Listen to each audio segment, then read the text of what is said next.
All right, well, thank you all for joining us tonight. My name is Heather Knoll, and I am the program coordinator at Sustainable Woodstock.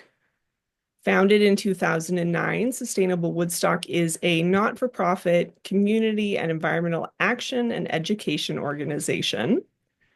And we exist to lead our communities through the climate emergency, empowering Woodstock and the rest of the Upper Valley to meet climate commitments and live sustainably through advocacy, education, and collaboration. And this event is a part of our Green Drinks series, and Green Drinks are social events to connect people and organizations who have similar interests in sustainability and climate change. And our next Green Drinks event will be a virtual amphibian crossing training on April 10th at 6 p.m. And I'm going to go ahead and put the link to that in the chat in case you would like to join us. All right, I'll do that in a moment. Okay, and then before I introduce our speaker, I'd just like to talk about our format for the evening. So we're starting with a presentation, and then it will be followed by time for questions at the end. And we can either take questions in the chat, or if you're comfortable being on camera, you can ask your question. But if you have a question that comes up during the talk, you can feel free to put it in the chat so that we have that for later. And now I am excited to introduce you to our speaker tonight. Elisabeth Rondinone is the conservation coordinator with Farm and Wilderness. Welcome, Elisabeth. Thank you so much, Heather. Do you want me to share my screen?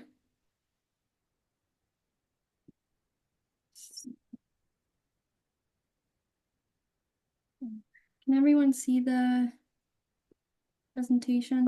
Yep, now we can. Okay, great. All right, well, thank you so much, everyone. Thank you for joining us. Like Heather said, my name is Elisabeth. I'm the conservation coordinator for Farm and Wilderness Conservation.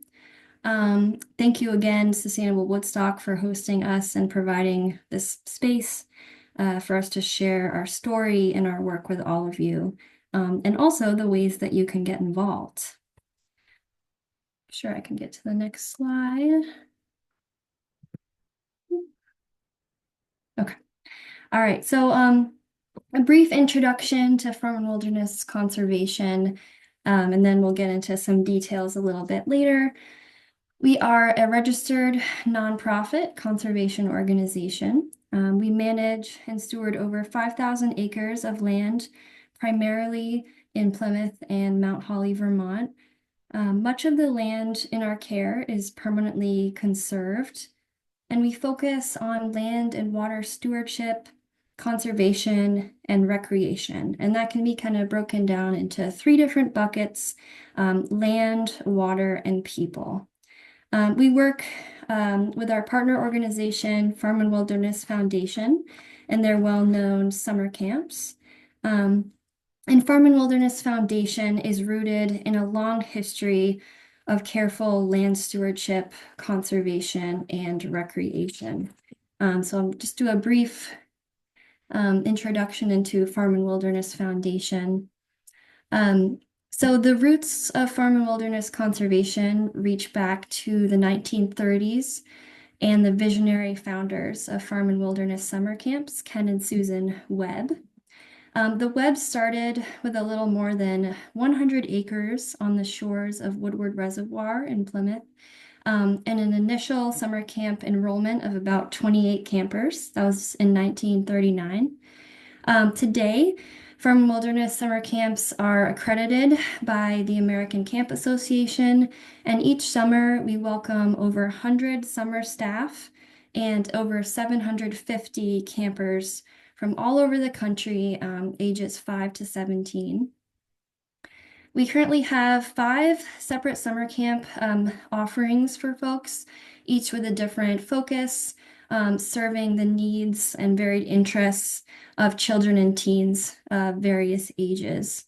4 of the camps, so the Barn Day Camp, Timber Lake, Tamarack Farm, and Firefly Song, Those dot the eastern shore of Woodward Reservoir in Plymouth. And then about 12 miles south, we have Saltash Mountain Camp, which is located on the shore of Lake Nineveh in Mount Holly, Vermont. All of the camps continue to follow the web's mission to connect people with nature through cooperation and respect for the natural world and the environment and for each other. We're guided by our mission, which is joyful play, purposeful work, rugged outdoor living, and our grounding beliefs that our camps and conservation efforts teach timeless skills and kindle the spirit within. Here are some photos from some camp times. It's almost that time of year again. And along with taking part in activity areas such as art and carpentry, outdoor living skills, and waterfront, the campers have a chance to work alongside our farm director on our organic farm, growing greens that they eat in the dining halls, collecting eggs, taking care of our herd of grazing animals, and learning about sustainable farming practices. And so our farm, our pasture and farmland consists of about 20 acres on our property. Right. So before we talk about farm and wilderness conservation today, I just want to give you a little context and history of our organization and the various iterations. So as I mentioned before, Ken and Susan Webb opened the first 3 farm and wilderness camps in Plymouth in the 1930s. And by 1960, the camps were thriving. The Webbs were eager to establish new camps, but finding the open land for that wasn't easy. Fields and forests were disappearing as development kind of spread through the Plymouth Valley and in Route 100.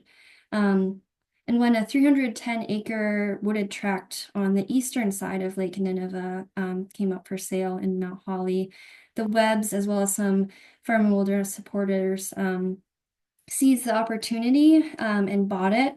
And a few years later, they formed a formal group called the Wilderness Corporation to focus exclusively on conserving Lake Nineveh and the land around it. And they eventually built other camps in that area.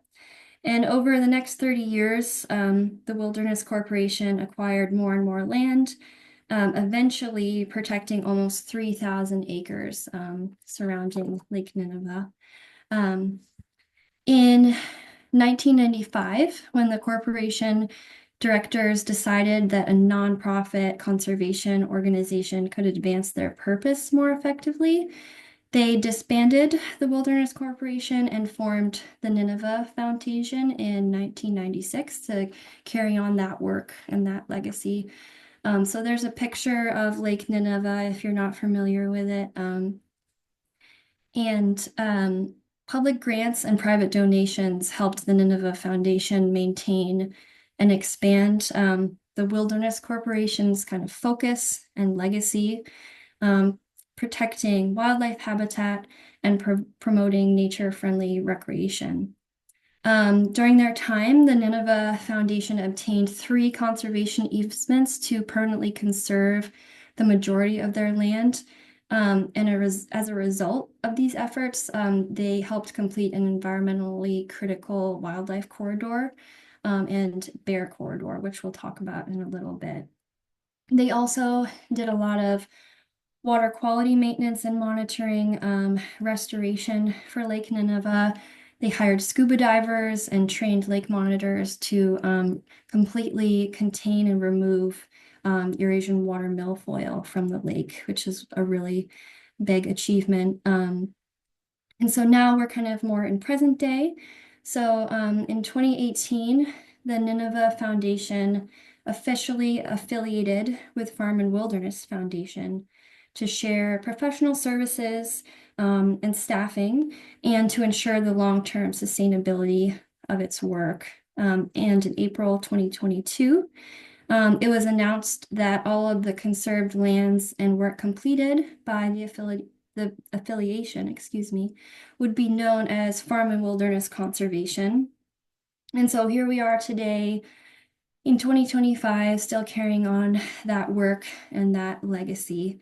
Um, and we do a lot of different things, but I'm going to focus on a few of our areas of work today in this presentation.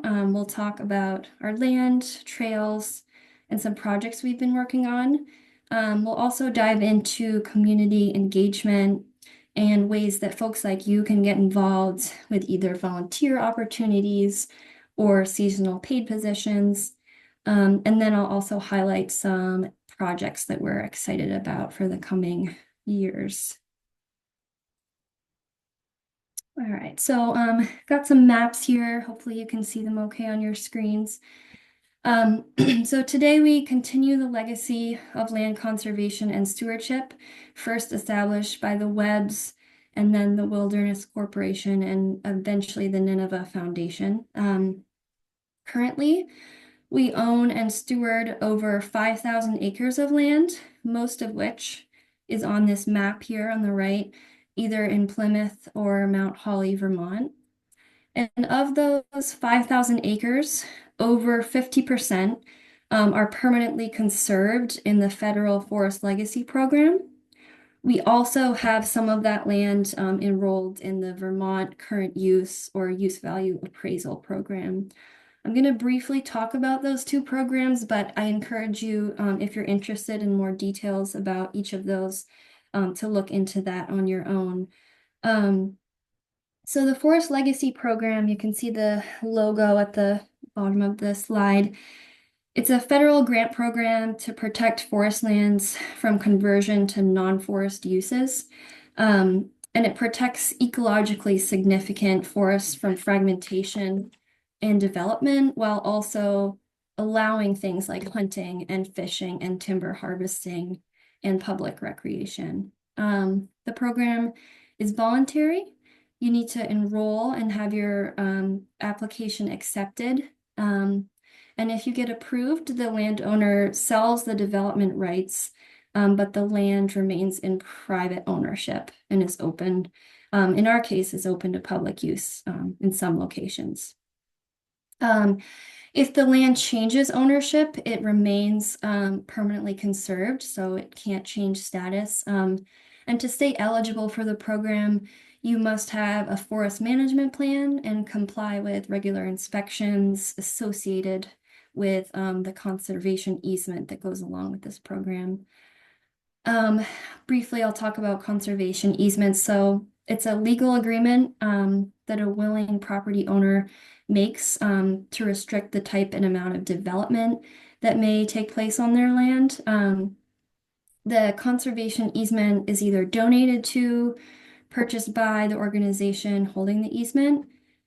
Some land uses are prohibited and others aren't, but the landowner retains the title and all remaining land rights.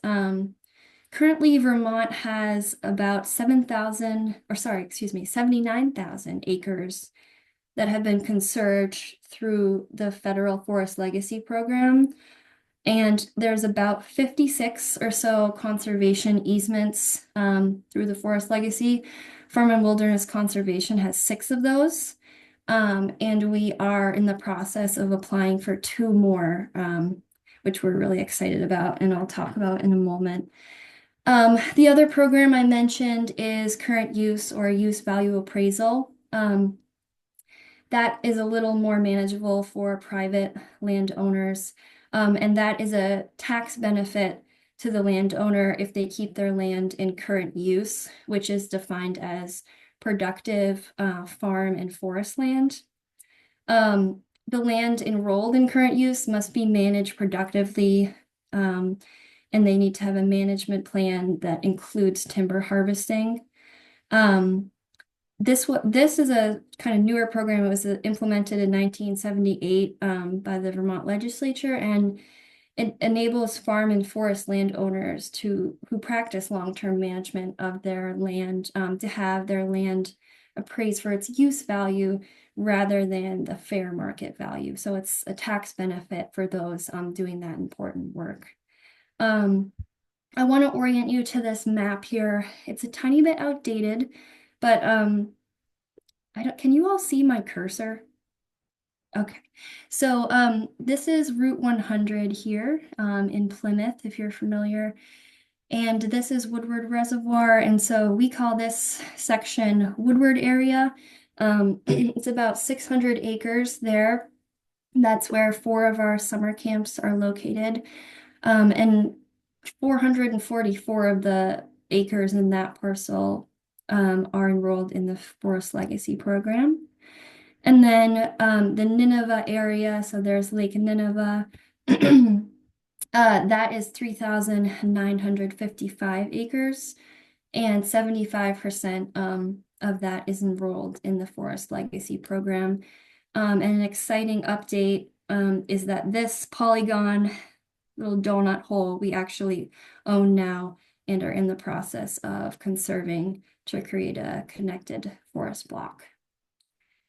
All right. And I want us to just take a moment to step back and think about, kind of put on a more regional landscape lens, think about the context a little bit. These maps are really helpful at looking at how our conserved lands fit in the landscape matrix of state and national forest, as well as other privately conserved lands. So the map on the left, you can see everything in green is permanently conserved, and the farm and wilderness properties are these black hatch marks.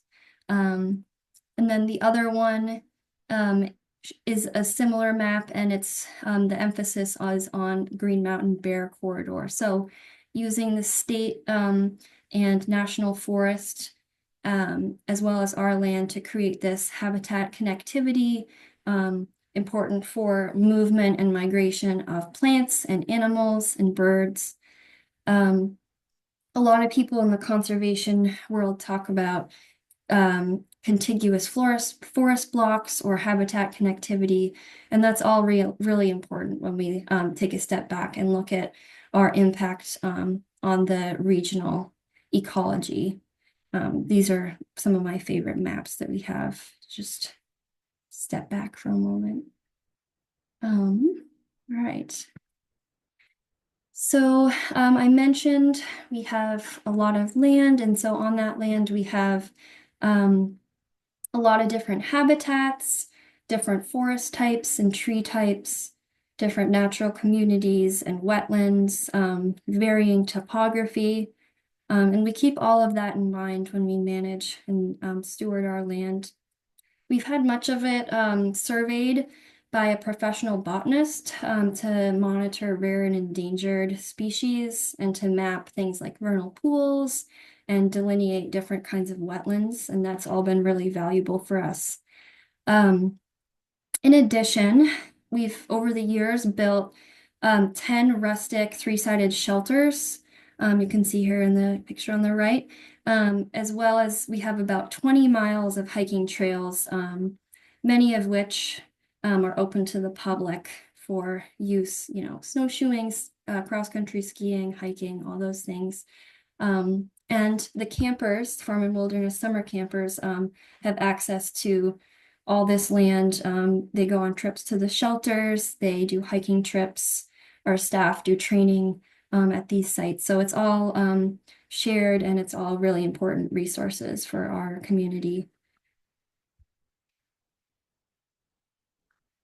All right, so in addition to, dealing with the easements and managing the land, we also do a fair bit of programming during the summer with farm and wilderness summer camps.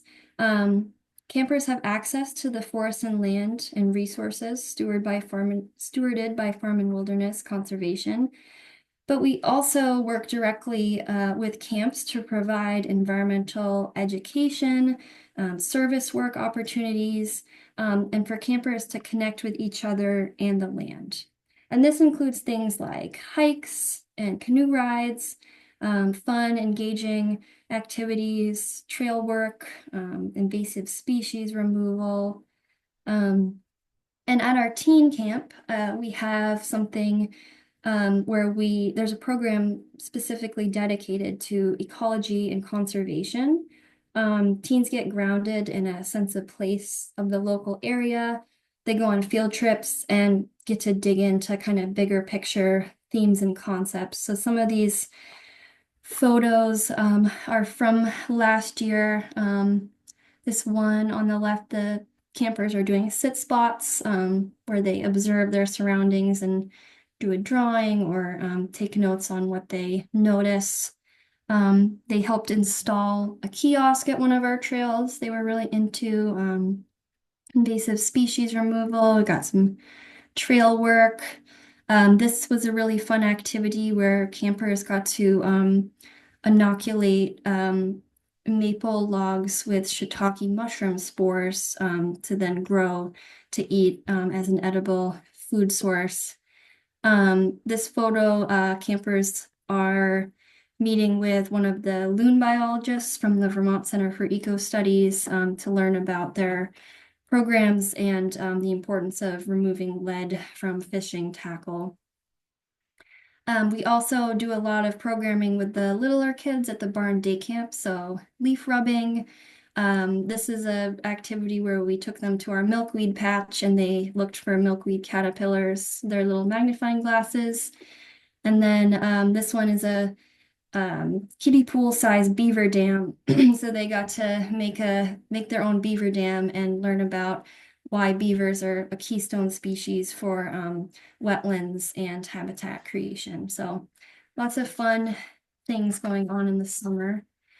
Um, Another thing that we do is we partner with two local school districts and their existing after-school programs to visit 8 different schools each month, reaching around 100 students, ages kindergarten through 6th grade. We provide environmental ed and sustainable farming programs to inspire the next generation of land stewards, basically. Programming topics have included like the wild world of animal sounds, meeting our goats, vernal pools, winter twigs, learning about animal tracks, pressing cider, and meeting our rabbits. Most recently, we brought animal skulls and animal pelts that we borrowed from Fish and Wildlife to the schools, and the students really enjoyed seeing those. All right, another project that we fund and manage is the Public Access Greeter Program. That is a state program and it helps prevent the spread of aquatic invasive plants and animals between Vermont and other regional waterways and water bodies. They call it the Clean Drain Dry Initiative or Clean Boats, Clean Waters. So it's encouraging boaters to clean their materials when traveling in between different bodies of water. That's primarily how these aquatic invasive plants and animals are spreading. Greeters are stationed at different boat launches throughout the state, and they provide courtesy boat checks to all kinds of boats and paddle boards and kayaks, as well as just educating the general public about the threat of aquatic invasives and how they can get involved.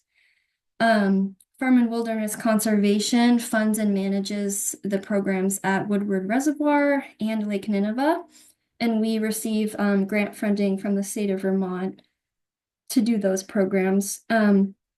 This past summer, our greeters checked over 2,660 boats entering and leaving the water at the 2 public access areas. And the greeters not only help remind the lake visitors to keep their boats clean, but they also, like I said, provide educational materials and teach people about the known distribution of these aquatic invasive species throughout the Northeast. They also collect really important data about the spread and movement and introduction of these invasives throughout Vermont. And each season, we hire a team of local community members to make up our greeter program team. So let me know if you have any interest in learning more about that position this year or in future years.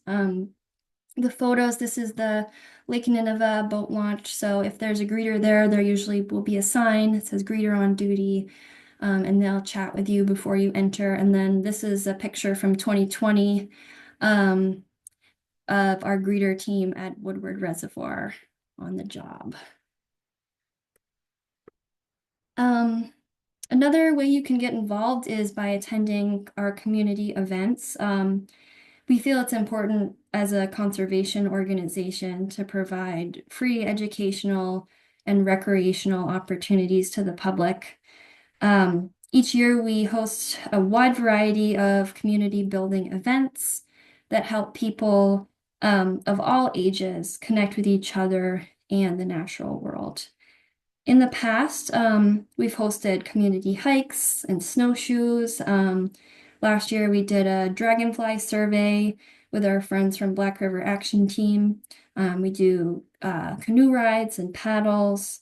We also do invasive species pulls to help manage over 25 species of invasive plants on our lands. And this past year, we had a really exciting event. You can see in the top left here. We collaborated with the Vermont Natural Resource Council and the Connecticut River Conservancy for an event called Removing Old Dams to Improve Flood Resiliency. The participants learned about dam removal initiatives in New England and then hiked to Farm and Wilderness Conservation's dam removal and restoration site, which I'll talk about in a moment. We also host a variety of virtual events to broaden our reach even further. We bring in local experts, ecologists, biologists. Recent ones we've had have included Vermont loons with Eric Hansen, vernal pools with Steve Fascio, bogs and fens with Liz Thompson, rare plants with state botanist Grace Glenn, and most recently we had a discussion with Ethan Tapper about his new book, How to Love a Forest. And so these are just some photos from our in-person events. Lots of different things for ways for people to get involved in all seasons. All right. Oops. Yeah. Another way to get involved is through our volunteer opportunities, whether it be trail work, invasive species management, and sometimes we have tree planting and restoration projects we need help with. And we can always use the help, so reach out if you're interested. In this photo here, one of our board members is helping remove a huge patch of invasive garlic mustard on our conserved land. And this is the after picture after it had all been removed. I forgot to take a before picture. And then we also do some tree planting where volunteers and local community members can get involved with those kinds of things as well. One of our most recent and exciting projects I want to highlight is the Rockefeller Dam removal. It's been a long-term project, many, many years in the making, and I'll give you a little background. If you haven't ever been to the site, the pictures probably aren't very helpful in orienting you, but just bear with me.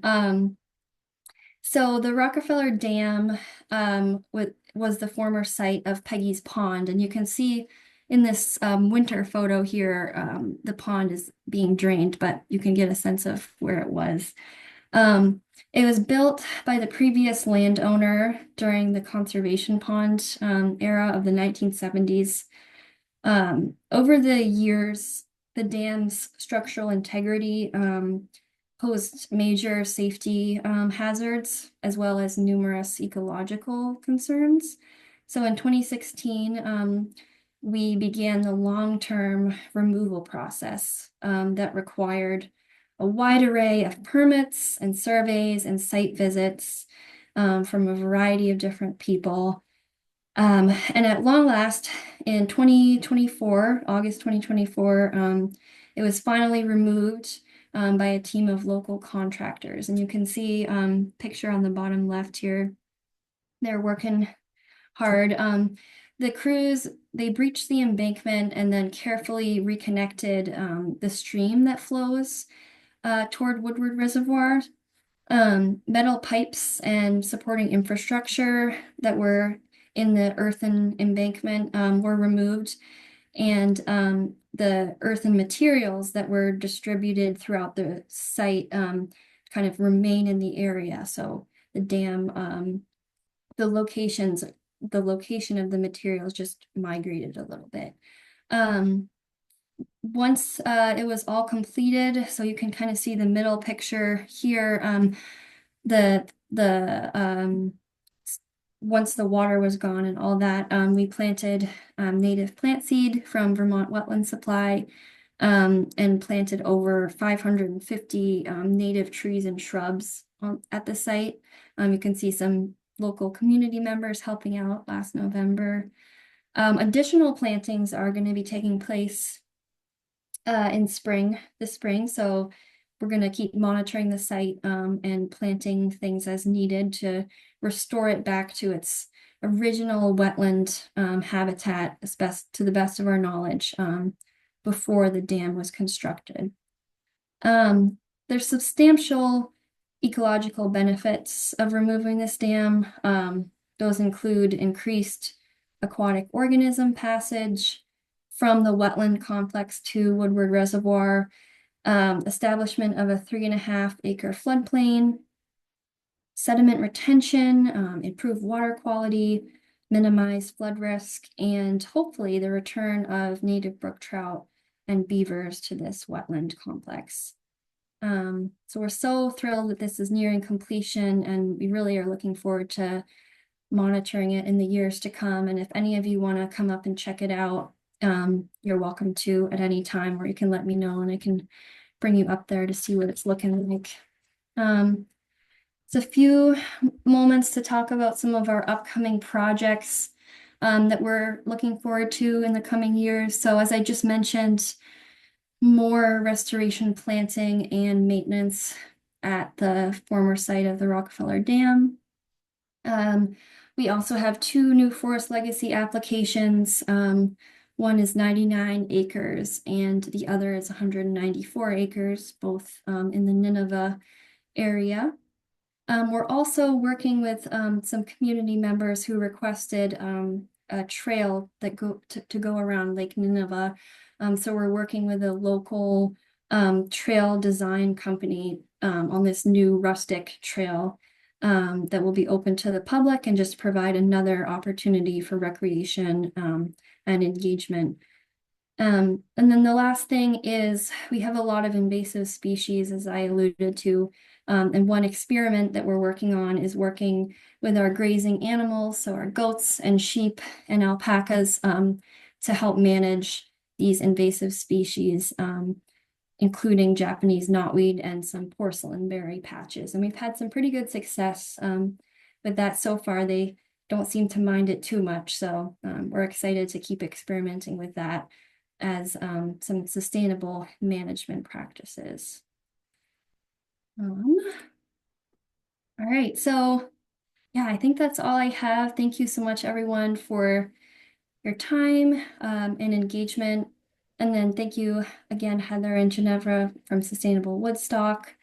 If any of the things I talked about, folks are interested in taking part, so community events, paid positions, volunteer opportunities, can reach out directly to me. My email is there, and also my phone number. And I'll pass it back to Heather and Ginevra to answer questions. Great. Thank you so much, Elizabeth. So we're going to go ahead and take questions. We're going to do it a couple different ways. If you're comfortable being in the recording asking your question, then I can unmute you. And what I'd ask is that you use the raise your hand button, which if you haven't used it before, go to the bottom of your Zoom screen and click on React, and raise hand is right there. And if you would prefer not to be on the recording, you are more than welcome to put a question in the chat and I can read it. And to use the chat, again, you go to the bottom of the Zoom screen, click on chat, and it should pop up on the side there. Thanks so much, Elizabeth, for going through all of that. It's like a lot to capture, but I think you did it really well. And I'm just going to start because this was kind of on my mind as you were talking. You mentioned vernal pools. You talked about like the restoration of that dam area. I'm curious if there are spots on the property that feel like very special ecologically to you all. Maybe those are the vernal pools, or maybe there's an area where some of the trees are a lot older. Just curious. Yeah, it's a great question.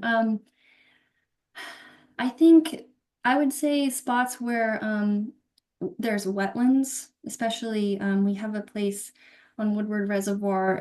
It's a class 2 wetland and class 2 protected natural community. It's the floating bog, which some of you might be familiar with. That's a really special and rare spot that and no one really owns it because it's in the lake, but we are very protective of it and care a lot about its future. So that's one spot we really like. Again, vernal pools are really important, and I don't believe we have any quote unquote old growth forest because it's not a very common feature in the landscape right now. But yeah, I would say wetlands are really important, and just places that are undisturbed, that provide really great habitat for plants and animals are really important. But all of it is important. I'll have to go there. I Yeah, haven't been to the floating bog. yeah, definitely. I'm not seeing any other questions. Does anyone have one? And if you're having trouble, oh, here's Todd. So you should be able to unmute yourself, Todd.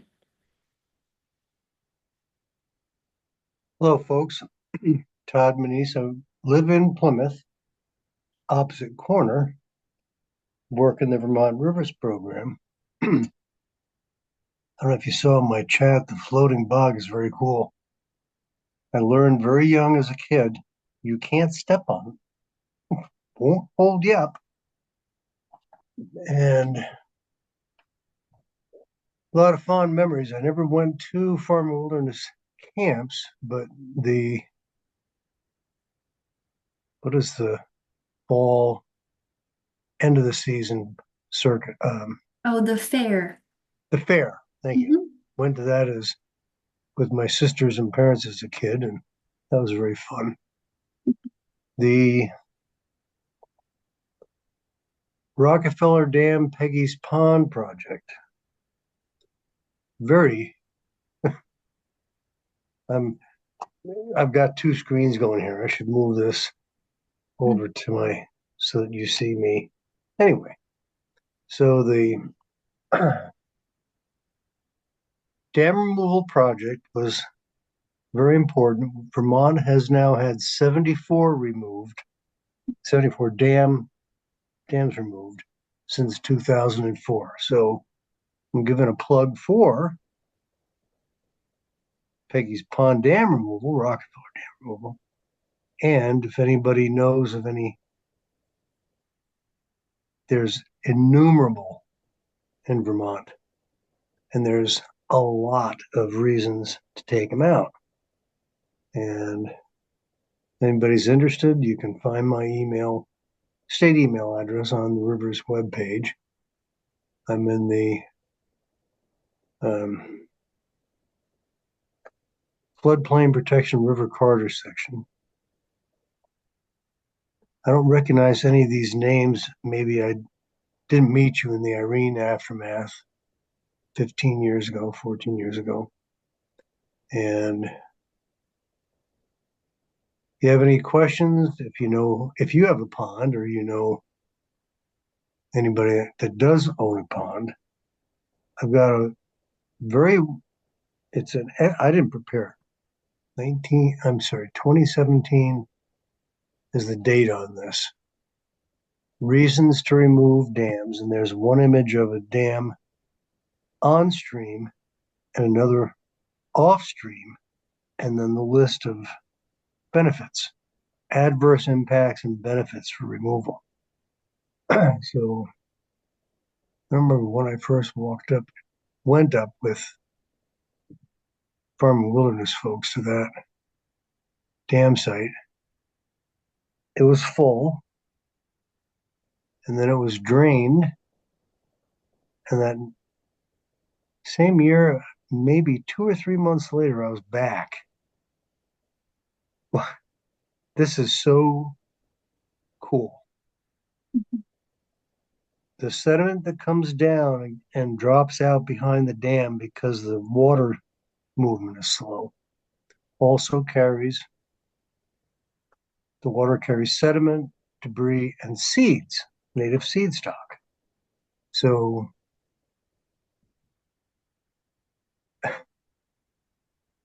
it's in a low oxygen environment underneath the water column. And when the water is drained out, it pulls oxygen in.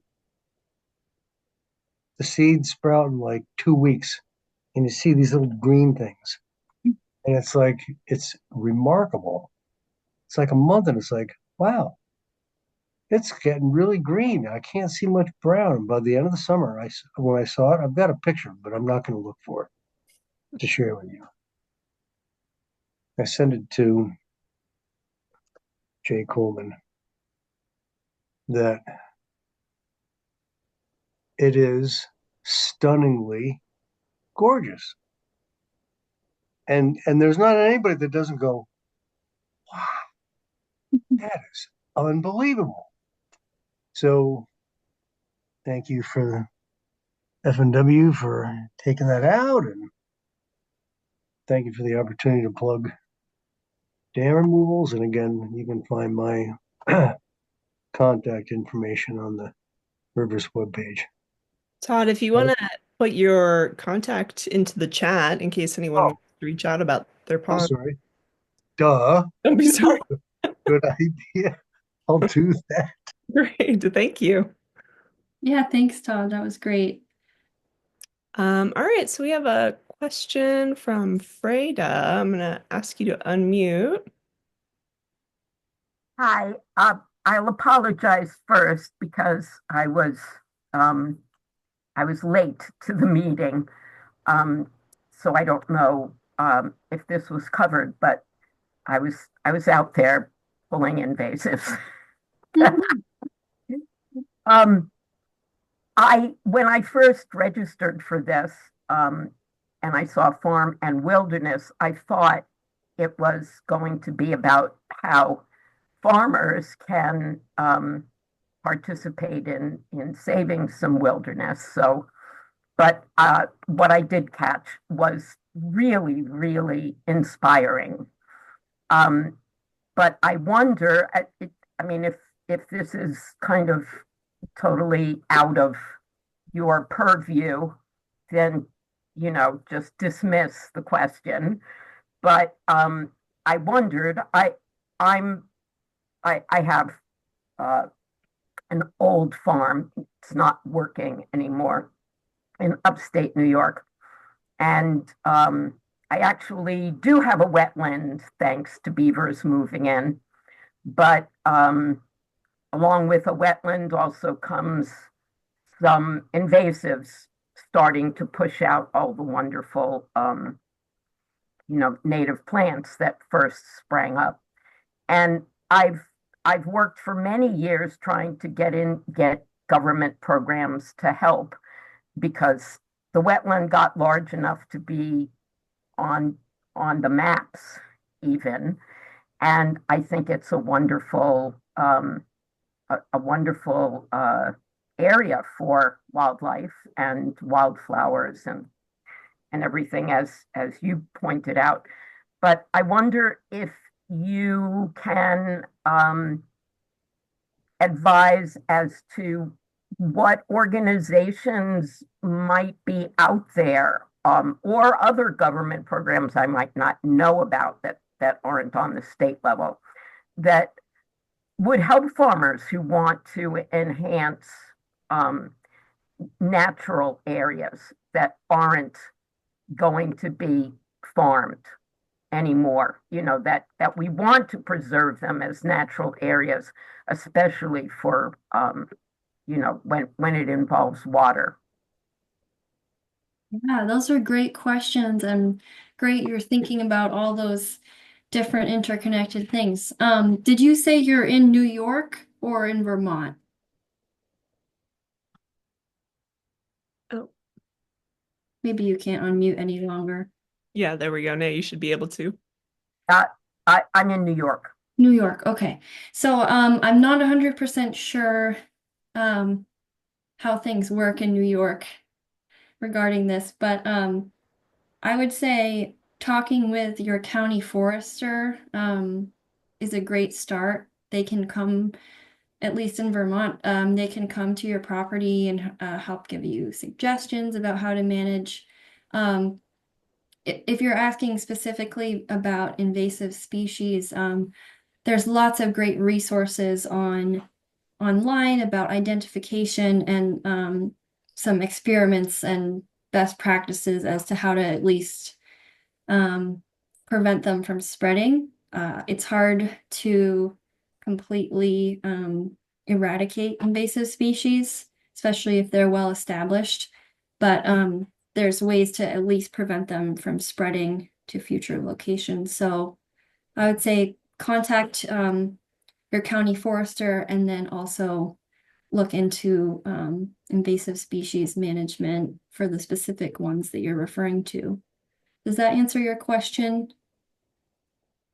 I'm going to throw in NRCS, even Mhm. though the federal government is in a difficult position right now in terms of funding, and some farmers are losing NRCS grants. But your New York State should have Natural Resources Conservation Service, NRCS, and sometimes they have invasive species grants just to. Actually, I've done all, I've already investigated those. I, I'm very educated as to recognizing invasive species. Awesome. Um, I'm in upstate New York. I take all kinds of programs at Cornell to learn and belong to a native plant society. So, always learning.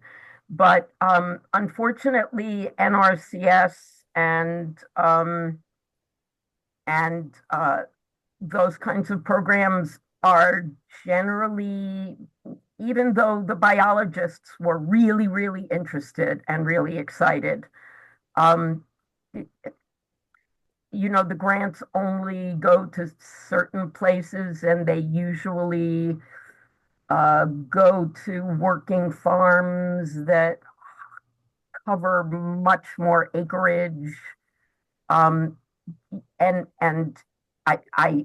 I know a lot about invasive species control. I've done the research, but unfortunately, in a wetland, it, when you're dealing with things like canary reed grass and other really really aggressive plants, um, I'm not qualified nor comfortable applying herbicides. You need a special license working in wetlands. Wetlands are very important to the water supply. So, it becomes onerous to someone who needs to really hire people um, to do these things. And, you know, if, if you can't afford that kind of investment, it's just heartbreaking to see good land and good potential not, you know, deteriorate rather than. Also, I'm 73, by the way. So, I do everything I can, but, you know, uh, things wear out. Mhm. Yeah, it sounds like you're doing your best, and humans are still trying to figure out invasive species, and how we respond to them. And so it's still kind of a learning process. And at what point do you let it go? And um, you know, you have priorities of a different nature. It's all kind of a big question, but I do understand your concern, and I can follow up with some possible resources for you. It's a little tricky because you're in New York and it's a kind of different way things are organized, but I really appreciate you bringing it up and that you're aware of it and talking about these things. It's great.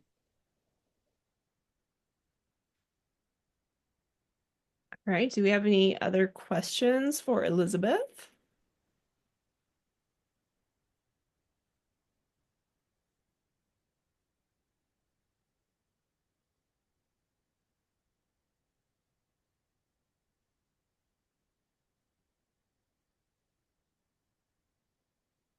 No? All right. I'll just mention again, while you all are thinking, that our next Green Drinks event, it will be a virtual amphibian crossing training on April 10th at 6 p.m. and should be a really fun event. We'll also have a recording of it if you want to sign up but can't make the actual the training on that night. And I'm going to put that into the chat again in case you'd like to sign up to join us. And looks like we got all of our questions answered. Thank you so much, Elisabeth. It was so much fun to learn about all of that, and I can't wait to visit. Thank you so much. Yeah, thanks everyone. Reach out if you have follow-up questions or if you want to get involved or go on a hike or come visit. We're always happy to bring folks around. So thank you. All right, good night, everybody.